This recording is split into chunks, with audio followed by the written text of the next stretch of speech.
I never thought motherhood could bring such pure joy until I held my daughter Emma for the first time. Those tiny fingers wrapped around mine, those sleepy blue eyes looking up at me with complete trust. At 3 years old, now she was the light of my life, and my husband David and I couldn't be happier. We lived in a cozy house in Austin with a small garden where Emma loved to chase butterflies. My mother-in-law, Patricia, seemed to adore her granddaughter just as much as we did, always eager to spend time with Emma whenever David and I needed help. Trok hitoi ke vengay kin hoang jo hai chotoi biet banjang nghetu jau van han like neo ban chung tung tin tuong ai jo mut kach mukwang. Subscribe jang hitiep nhungi ksaira kilong tin bifa vo hoan tuan. My life felt perfectly balanced back then. I worked as a registered nurse at Austin General Hospital, dealing with everything from minor injuries to serious illnesses. The job taught me to be incredibly careful about health and safety, especially when it came to infectious diseases. David worked as a software engineer for a tech startup downtown, and together we made enough to provide Emma with everything she needed and more. Our little house on Maple Street was nothing fancy, but it was ours. Emma had her own room painted soft yellow with white clouds on the ceiling. She would lie in bed every night pointing at those clouds and making up stories about what shapes she saw. The backyard was small but perfect for a toddler. David had built Emma a sandbox under the old oak tree, and I had planted a vegetable garden along the fence where she helped me water the tomatoes every evening. Emma was such a healthy, happy child. She had never been seriously ill, just the occasional runny nose or mild fever that comes with being around other kids at daycare. I was probably more cautious than most mothers, but working in healthcare made me acutely aware of how quickly things could go wrong. I read every parenting book I could find, researched every vaccine, and kept detailed records of her developmental milestones. Patricia Walker, my mother-in-law, had been part of our lives since David and I got engaged 5 years earlier. She was 65, a widow who had raised David as a single mother after his father died in a car accident when David was 12. She lived about 20 minutes away in a larger house in an older neighborhood, surrounded by the memories of her late husband and David's childhood. When Emma was born, Patricia transformed into the most devoted grandmother I had ever seen. She would drive over at least 3 times a week, always bringing little gifts or homemade cookies. She knew how to make Emma laugh in ways that David and I were still learning. She would get down on the floor and play for hours, building elaborate block towers just to watch Emma knock them down with delighted squeals. Patricia often offered to babysit when David and I needed time for work or just a few hours to ourselves. At first, I was hesitant to leave Emma with anyone, but Patricia had raised David successfully, and he turned out to be an amazing husband and father. Emma always came home happy and tired after spending time with her grandmother, full of stories about the cookies they baked together or the books they read. The first few months of this arrangement worked perfectly. Patricia would pick Emma up on Saturday mornings, take her to the zoo or the children's museum, and bring her back by dinner time with grass stains on her clothes and chocolate on her face. Emma would chatter excitedly about feeding the ducks or seeing the dinosaur bones, and Patricia would beam with pride at how smart and curious her granddaughter was. But gradually, I started noticing small differences in Patricia's approach to child rearing. During family dinners, she would make comments about how children today were too sheltered, too protected from the real world. She reminisced about her own childhood in rural Oklahoma, where kids played outside until dark, climbed trees, and scraped their knees without anyone making a fuss. These observations seemed harmless at first, just generational differences that every family experiences. Patricia would roll her eyes when I insisted Emma wear sunscreen at the playground or when I packed organic snacks for their outings. She would mutter under her breath about helicopter parenting and how children needed to build character through adversity. The comments became more frequent and pointed over time. When Emma got a small cut on her finger from a toy Patricia suggested I was overreacting by cleaning it so thoroughly, and applying a bandage. When I mentioned researching the best car seat safety ratings, she laughed and said David had ridden in the front seat without a seatbelt when he was 5 and turned out just fine. I tried to brush off these moments of tension. After all, Patricia had successfully raised a wonderful son, and her love for Emma was undeniable. Different generations had different perspectives on child safety, and I figured we could navigate these minor disagreements without any major conflicts. David usually stayed quiet during these exchanges, clearly uncomfortable with being caught between his mother and his wife. The tension that had been simmering beneath the surface finally erupted into open conflict during a family dinner in early March. The topic that sparked our first real argument was vaccination, specifically the chickenpox vaccine that Emma's pediatrician had recommended she receive before starting preschool in the fall. I had done extensive research on the varicella vaccine, reading medical journals and consulting with Emma's doctor about the timing and potential side effects. The evidence was overwhelmingly clear that vaccination was the safest way to protect Emma from chickenpox and its potentially serious complications. I was excited to take this important step in safeguarding my daughter's health. When I mentioned the upcoming appointment to Patricia over Sunday dinner, her reaction was immediate and intense.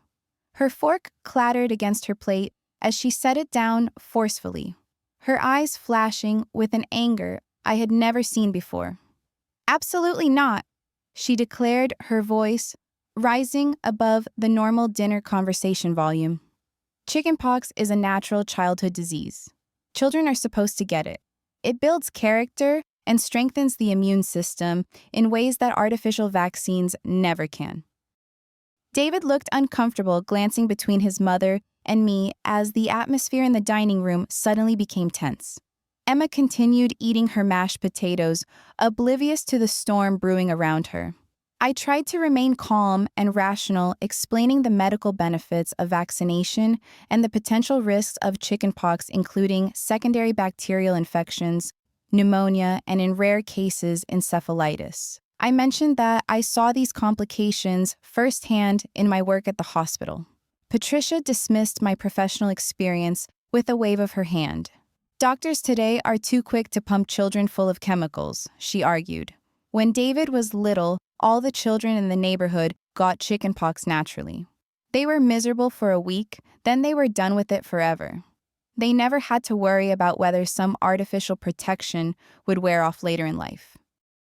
The argument escalated as Patricia questioned my judgment as a mother, suggesting that I was too influenced by modern medical paranoia and not trusting enough in natural immunity. She accused me of being overprotective and setting Emma up for a lifetime of weakness and dependency on medical interventions. I felt my professional knowledge and maternal instincts being attacked simultaneously. My voice shook with barely controlled anger as I explained that choosing vaccination was not about fear, but about making informed decisions based on scientific evidence. I reminded Patricia that children still died from preventable diseases in countries where vaccines were not readily available. David finally attempted to mediate, suggesting we table the discussion until emotions cooled down. But Patricia was not finished. She stood up from the table, her face flushed with frustration, and declared that she would not support any decision that went against the natural order of childhood development. "You do not understand what it means to raise a strong, resilient child," she said, pointing her finger directly at me. "You are setting Emma up to be weak and dependent on artificial protection instead of building her natural defenses." The dinner ended abruptly, with Patricia storming out, leaving David to apologize for his mother's behavior, while I sat in stunned silence, holding Emma close to my chest. That night, David and I had our own difficult conversation about setting boundaries with his mother, but neither of us could have imagined how far Patricia would go to prove her point. 2 weeks later, Patricia called to invite our family to a dinner party at her house. She sounded cheerful and normal, as if our previous argument had never happened. She explained that several family friends would be joining us, including some families with children around Emma's age. It would be a wonderful opportunity for Emma to socialize and for all of us to enjoy a pleasant evening together. I was hesitant to accept the invitation, still feeling raw from our vaccination argument, but David encouraged me to give his mother another chance, suggesting that family harmony was more important than holding grudges. He believed Patricia was trying to extend an olive branch, and refusing her invitation might create permanent damage to our relationship. Against my better judgment, I agreed to attend the dinner party. I spent the week hoping that Patricia had reflected on our argument and was ready to respect our parenting decisions, even if she disagreed with them. I even bought Emma a new dress for the occasion, a cheerful yellow sundress with tiny white flowers that made her look like a spring garden. Saturday evening arrived with perfect weather, warm but not hot with a gentle breeze, carrying the scent of blooming trees. Patricia's house looked welcoming, with lights strung across the back patio and tables set up for the adults and children. When we arrived, there were already 3 other families there, parents I recognized from David's childhood, but had never gotten to know well. Patricia greeted us at the door with enthusiastic hugs, paying special attention to Emma and complimenting her new dress. She seemed genuinely happy to see us, and I began to relax, thinking perhaps the dinner party would help repair our strained relationship. The evening started pleasantly enough. The adults gathered on the patio with drinks while the children played in the backyard under the supervision of rotating parents. Emma was delighted to have other kids to play with, and she quickly joined a group building elaborate structures in Patricia's sandbox. But as the evening progressed, I noticed something that made my maternal instincts prickle with concern. One of the children, a boy named Jake, who appeared to be about Emma's age, seemed slightly unwell.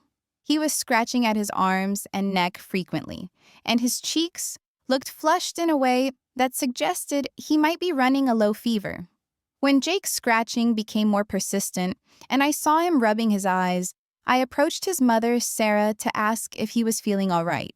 Sarah glanced nervously toward Patricia before responding that Jake had been dealing with some seasonal allergies, nothing serious or contagious. I found Patricia in the kitchen preparing dessert and mentioned my concerns about Jake's apparent discomfort. Patricia smiled reassuringly and echoed Sarah's explanation about allergies, adding that the pollen count had been particularly high that week. She suggested I was being overly cautious as usual, and that children often had minor reactions to environmental factors. Despite Patricia's explanations, I kept a closer eye on the children for the rest of the evening.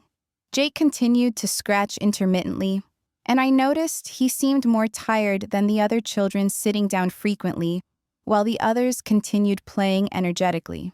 However, none of the other parents seemed concerned, and I began to wonder if I was indeed being overly cautious. The dinner party ended around 9 o'clock with Emma falling asleep in the car on the way home. She had clearly enjoyed herself, and David commented on how nice it was to see his mother and me getting along again. I went to bed that night hoping that our family relationships were healing and that Emma would continue to have positive experiences with her grandmother. 3 days after the dinner party, Emma woke up fussier than usual. She complained that her tummy hurt and did not want to eat her breakfast, which was unusual for my normally enthusiastic eater. By mid-morning, she had developed a slight fever of 99.4 degrees, and I noticed she was more clingy than normal, wanting to be held constantly. My nurse training kicked in immediately. I took her temperature every hour, monitored her fluid intake, and watched for any additional symptoms. The fever remained low-grade throughout the day, and Emma seemed to improve slightly by evening, eating a small bowl of chicken soup and watching her favorite cartoon before bedtime. However, Tuesday morning brought a more concerning development. Emma's fever had climbed to 100.6 degrees, and she complained of feeling itchy all over her body, though I could not see any visible rash or irritation on her skin. She was lethargic and whimpery, wanting only to lie on the couch with her favorite blanket. I called our pediatrician's office and was able to get an appointment that afternoon. Dr. Martinez examined Emma thoroughly, listening to her lungs, checking her throat, and looking in her ears. He found no obvious signs of bacterial infection and suggested it might be a mild viral illness that would resolve on its own within a few days. Keep monitoring her temperature, Dr. Martinez advised, and bring her back if she develops any new symptoms or if the fever persists beyond 48 hours. Make sure she stays hydrated and gets plenty of rest.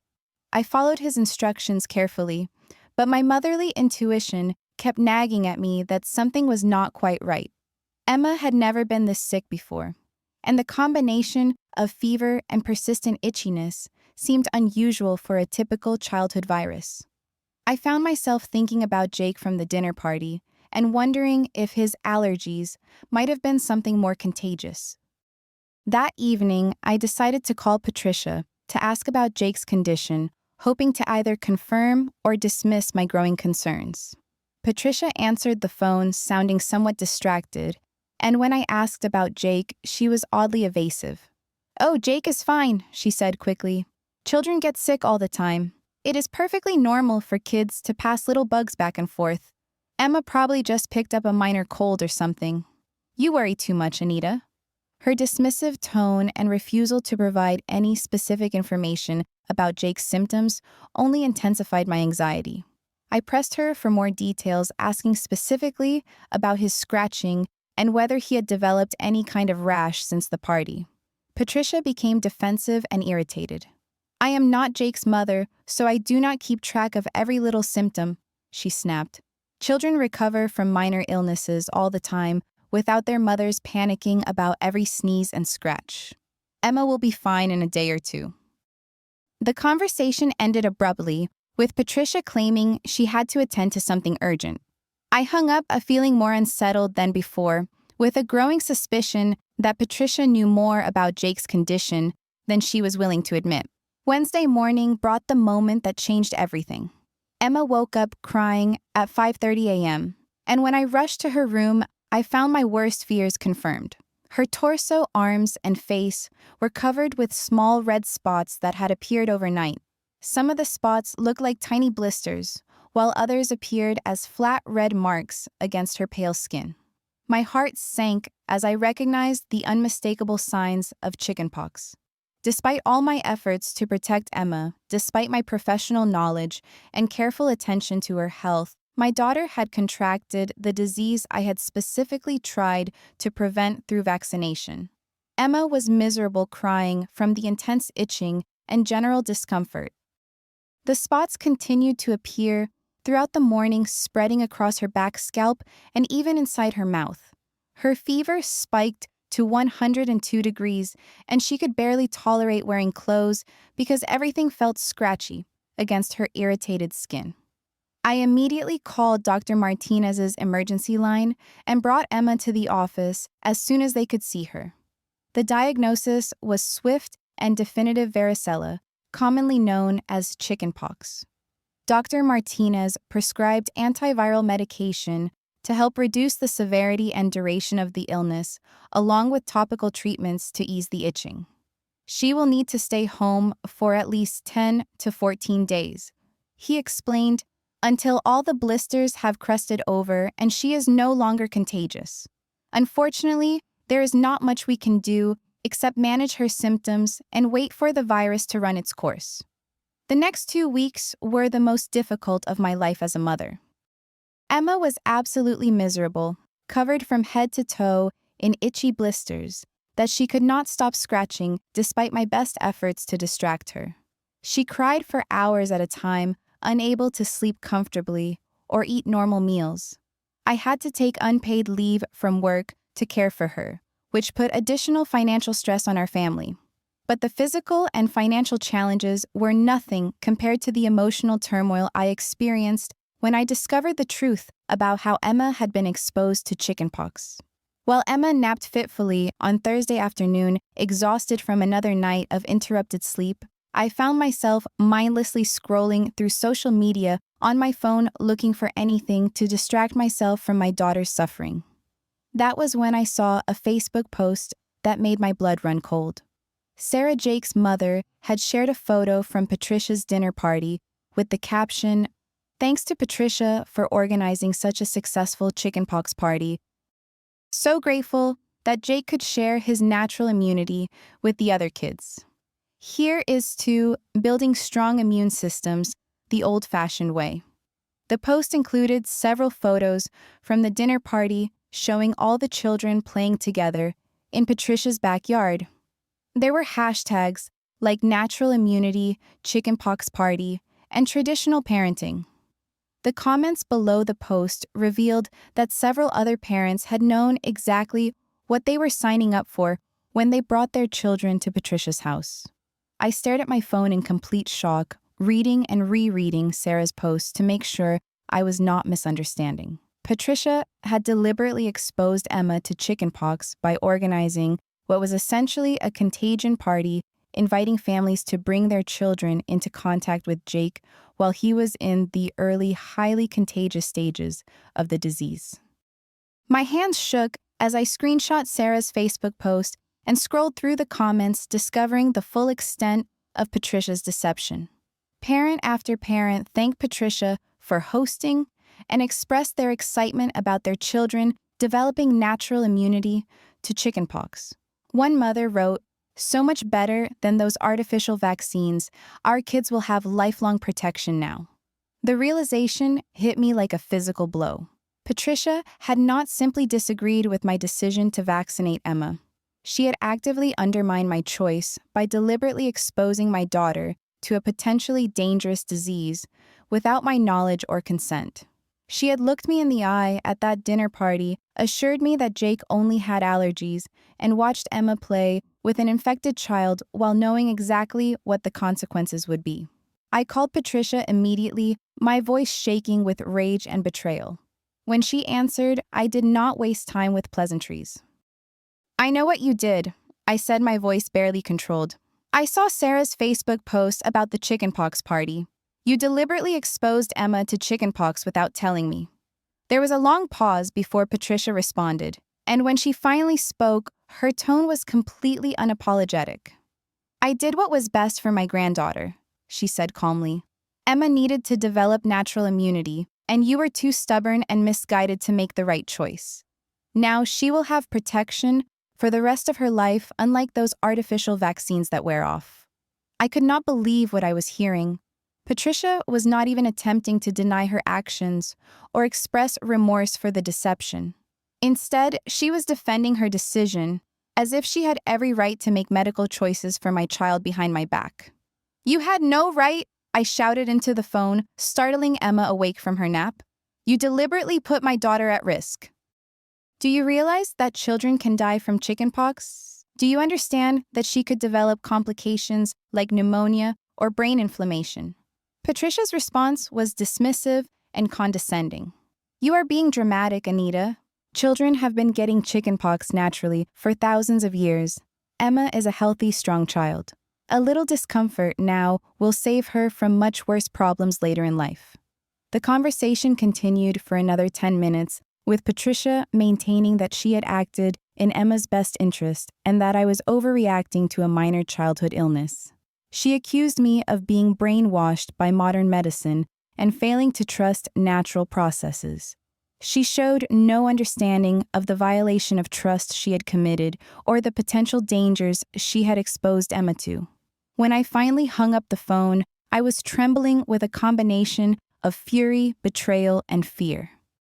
I looked at Emma, covered in painful blisters and whimpering in her sleep, and knew that I could never allow Patricia to have unsupervised access to my daughter again. Over the next several days, while caring for Emma around the clock, I began documenting everything that had happened. I took screenshots of Sarah's Facebook post and all the comments before they could be deleted. I recorded a phone conversation with Patricia where she again admitted to organizing the chickenpox exposure and defended her actions. I also reached out to the other parents who had unknowingly brought their children to what they thought was a simple dinner party. Most of them were horrified to learn that their children had been deliberately exposed to chickenpox without their knowledge. Several parents mentioned that their children had also become ill in the days following the party. Working with some of these other parents, I filed a complaint with the Texas Department of State Health Services about Patricia's actions. While chickenpox parties existed in a legal gray area, deliberately exposing children to infectious diseases without parental consent and failing to report known cases of communicable diseases violated several public health regulations. The investigation that followed revealed that Patricia had indeed violated state health codes by organizing the gathering without properly notifying public health authorities or ensuring that all parents were fully informed about the exposure risk. She was issued citations and fines totaling over $2,000. More importantly to me, the investigation created an official record of Patricia's actions that I could use to protect Emma from future harm. I consulted with a family law attorney about obtaining a restraining order that would prevent Patricia from having unsupervised contact with Emma until she demonstrated that she could respect our parenting decisions and prioritize Emma's safety over her own beliefs. When David came home from work that evening and I showed him the evidence of his mother's deception, his reaction was everything I had hoped for and more. He was appalled by his mother's actions and immediately understood the serious violation of trust that had occurred.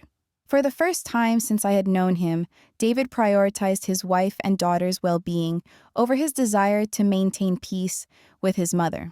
He called Patricia that evening and informed her that she would no longer be welcome in our home or have any contact with Emma until she could demonstrate genuine remorse for her actions and commit to respecting our parenting decisions in the future. Patricia responded with anger and accusations claiming that David was choosing his overprotective wife over his own mother. David's response was calm but firm. "I am choosing my daughter's safety and my wife's right to make medical decisions for our child. What you did was wrong, and until you can acknowledge that and change your behavior, you will not be part of Emma's life."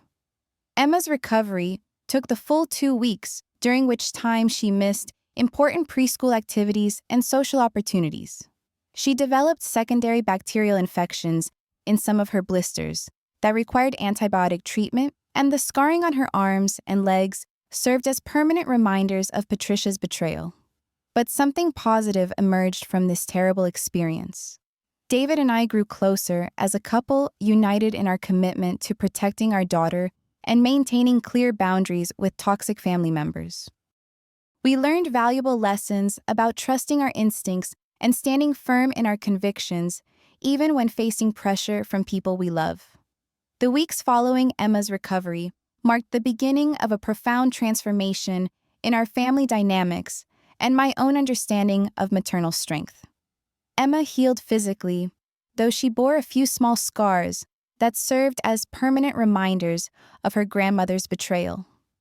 More importantly, she seemed to emerge from the experience with a deeper appreciation for her parents' protection and care. I threw myself into advocacy work using my professional background and personal experience to educate other parents about the importance of vaccination and the dangers of deliberate disease exposure.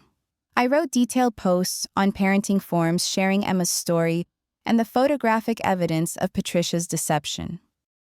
The response was overwhelming, with hundreds of parents sharing similar stories of family members who had undermined their medical decisions. Working with the Texas Department of Health, I helped develop educational materials about the legal and medical risks associated with chickenpox parties. The materials emphasized that while parents have the right to make medical decisions for their children, deliberately exposing other people's children to infectious diseases without consent constituted a form of assault. My relationship with David deepened in ways I had never expected. Watching him choose our family's well-being over his lifelong loyalty to his mother showed me a strength and integrity that made me fall in love with him all over again. We started attending couples counseling to work through the complex emotions surrounding family boundaries and the impact of toxic relationships on marriage. David struggled with guilt and grief over the loss of his relationship with his mother. But he never wavered in his commitment to protecting Emma and supporting my decisions as her mother. He learned to see Patricia's behavior not as misguided love, but as a pattern of manipulation and control that had likely affected him throughout his childhood in ways he was only beginning to understand. Patricia made several attempts to contact us over the following months, sometimes through mutual family members and sometimes directly. Her messages alternated between aggressive demands to see her granddaughter and half-hearted attempts at apology that always included justifications for her actions. She never demonstrated genuine remorse or understanding of the serious violation she had committed. The legal consequences of Patricia's actions extended beyond the initial fines. When word of the chickenpox party spread through her social networks, several other parents filed complaints with health authorities about previous incidents where Patricia had given medical advice or made health-related decisions for their children without permission. A pattern emerged of a woman who believed her opinions and experiences superseded modern medical knowledge and parental authority. Emma started preschool in the fall, as originally planned, finally receiving her chickenpox vaccination along with other required immunizations. She adapted beautifully to school life, making friends easily and showing no lasting psychological effects from her illness or the family conflict that surrounded it. Her teachers commented on her resilience and natural leadership qualities. 6 months after the incident, David and I decided to move to a different neighborhood, partly for practical reasons related to his job, but also to create more physical distance from Patricia. We wanted Emma to grow up in an environment where she felt completely safe and protected without the underlying tension of knowing that someone who claimed to love her had deliberately caused her harm. The new house had a larger yard where Emma could play freely, and we enrolled her in a daycare program with other children whose parents shared our commitment to evidence-based medical care. We found a new pediatrician who was supportive of our experiences and helped us develop strategies for protecting Emma's health while fostering her independence and confidence. As Emma approached her 4th birthday, I reflected on how much our family had grown through this challenging experience. We had learned that love without respect for boundaries was not really love at all. We discovered that protecting our child sometimes required making difficult choices about family relationships. Most importantly, we found strength we did not know we possessed. I often thought about the other children who had been exposed at Patricia's chickenpox party and hoped their parents had learned similar lessons about trusting their instincts and standing firm in their convictions. Some of those families became close friends, bonded by our shared experience of betrayal and our commitment to preventing similar incidents in the future. The legal case against Patricia was eventually settled out of court, with her agreeing to undergo education about infectious disease risks and promising to refrain from organizing similar gatherings in the future. The settlement included a formal acknowledgement that her actions had been inappropriate and potentially dangerous, though she never offered a personal apology to our family. Emma grew into a confident, healthy 4-year-old who understood that her parents would always prioritize her safety and well-being above all other considerations. She knew that some people might try to hurt her under the guise of helping her, but that her parents would always be there to protect her from harm. The experience taught me that sometimes the people who claim to love our children the most can be the ones who pose the greatest threat to their well-being. It showed me that maternal instincts are worth trusting, even when other people dismiss our concerns as overprotectiveness. Most importantly, it demonstrated that love means respecting boundaries and accepting that parents have both the right and responsibility to make medical decisions for their children. Today, Emma is a thriving kindergartner who has never forgotten the lesson that her health and safety matter more than anyone's opinions or beliefs. She understands that vaccines are one of many tools her parents use to keep her healthy, and she feels empowered to advocate for her own well-being as she grows older. Sometimes people ask me if I regret the loss of Patricia's relationship with Emma, and my answer is always the same.